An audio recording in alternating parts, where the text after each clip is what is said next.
Recently আমার spine surgery আরএনটে করে সেখানকার এক্সপিরিয়েন্স, কেবিন এক্সপিরিয়েন্স বা ওখানকার খাওয়ার এক্সপিরিয়েন্স কেমন ছিল সেটাই আজকে আপনাদের সাথে এই শর্টসে শেয়ার করছি।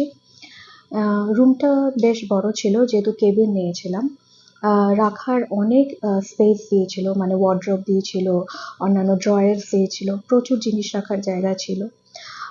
আমার সাথে একজন অ্যাটেন্ডেন্ট থাকতে পারবে, মানে অ্যাটেন্ডেন্ট মানে বাড়ির কেউই থাকবে অফকোর্স। আমার ক্ষেত্রে আমার হাজব্যান্ড ছিল, তাই ওর জন্য আলাদা বেডও ছিল, বসার জন্য দুটো ভালো চেয়ার ছিল। ভীষণই পরিষ্কার পরিচ্ছন্ন, একদম নিট অ্যান্ড ক্লিন, যেটা খুবই প্রয়োজন যখন কারোর সার্জারি হয়।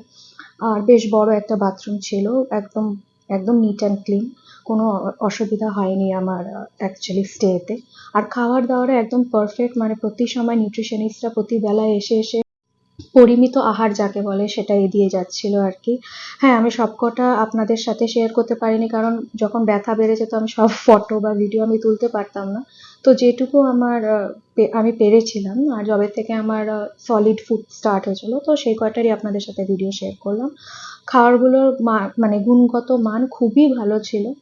আর আমার যেহেতু কোলেস্টেরল ছিল, তো আমার কুসুম ছাড়া ডিম দিয়েছিল, বাট আদারওয়াইজ সব খুবই খুবই ভালো ছিল। খাওয়া দাওয়ার সাথে সাথে ওখানকার যত অ্যাটেন্ডেন্টস ছিল, নার্সেস ছিল, সবারই মানে আর কি ব্যবহার খুবই ভালো ছিল। যখনই কোনো প্রয়োজন হতো, দে আর অলওয়েজ দেয়ার। তো মানে ইন অল আমার ওখানকার এক্সপিরিয়েন্স খুবই ভালো ছিল। এটা এই ভিডিওটা এই জন্য শেয়ার করলাম, কারণ অনেকেরই তো হতে পারে যে কোথায় আরএনটেগর কীরকম, বা আরএনটেগরে সার্জারি করানোর আগে অনেক রকমের চিন্তা আসতে পারে যে ওই জায়গাটা কীরকম, ভালো হবে তো। মানে আমিও করেছিলাম।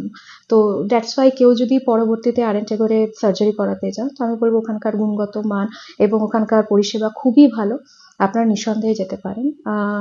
আর আপনাদের কাছে একটাই রিকোয়েস্ট, আপনারা অবশ্যই ঠাকুরের কাছে প্রে করবেন যাতে আমি খুব শিগগিরই সুস্থ হয়ে আপনাদের সাথে আরও অনেক কিছু শেয়ার করতে পারি, ভিডিও নিয়ে আসতে পারি। আজ তাহলে আসি, বাই।